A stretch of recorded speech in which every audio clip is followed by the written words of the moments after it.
Bonjour tout le monde, c'est Step Clem. J'espère que vous allez bien. Oui, je vous fais une deuxième vidéo sur les jeux Master System de Sega. Parce que je me rappelais plus, j'ai retrouvé dans un autre carton.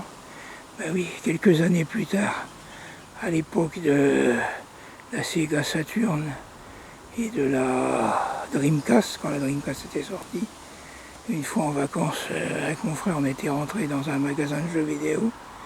Et à l'époque, les jeunes voulaient tout ce qui était Dreamcast et Sega Saturn. À l'époque, on ne parlait pas encore de collection de jeux vidéo. Ce qui fait que dans les boutiques, ils reprenaient des vieux jeux, mais ils vendaient ça une misère. Et donc on était en vacances, on était rentré dans ce magasin-là. Et chez nous, on avait encore notre Master System, puisque je l'ai toujours à l'heure actuelle. Et on avait vu, non, on n'avait pas la Sega Saturn ou la Dreamcast, parce que on était passé au PC. Moi, pour mes études, du coup, je jouais aux jeux vidéo sur PC. J'avais laissé tomber à cette époque-là les consoles. Et du coup, dans le magasin, on regardait comme ça, un peu. Et puis on s'était rendu compte que il avait plein de jeux Master System, et il les vendait carrément, à l'époque, c'était encore les francs, c'était pas encore les euros, à 1 franc le jeu. Vous voyez, la collection de jeux vidéo, ça n'existait pas encore. Alors, c'était très très peu de personnes. Les gens, ils collectionnaient, c'était les Neo Geo, AES à l'époque. Donc, je vais vous présenter les jeux qu'on avait eu à l'époque. Vous vous rendez compte, 10 jeux pour 10 francs. Donc, si on convertit en euros, 10 jeux pour 1,50 €.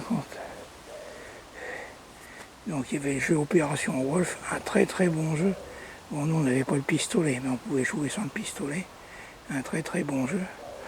Après un Walt Disney, il y avait Mickey. Très très bon jeu. De toute façon, à l'époque, les jeux Sega Walt Disney, c'était des très très bons jeux. Après, il y avait Speed Trap. Je n'ai pas trop essayé celui-là. Après, il y avait Enduro Racer. Ah, c'était pas mal pour l'époque. Il y avait Sega World Cup Italia 90. Non, celui-là, on l'avait pris pour dire de l'avoir, mais on n'y a pas joué. Enfin, je me rappelle pas y avoir joué. Il y avait Transbot. Ah, ça, c'était pas mal comme jeu.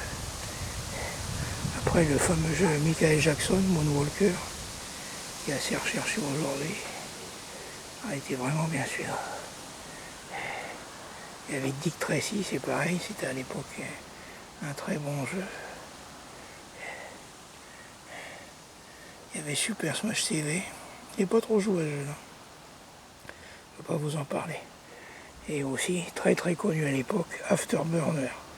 Les Afterburner, c'était à l'époque vraiment un jeu d'avion. Ouais, vous voyez, sur les boîtes, il y a encore l'étiquette du magasin à l'époque. Vous voyez, nous les avions vendus à 1 franc.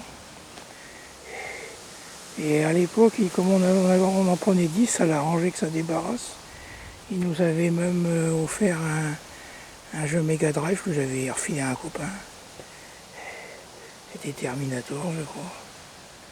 Ouais, quand on voit maintenant ce que ça vaut.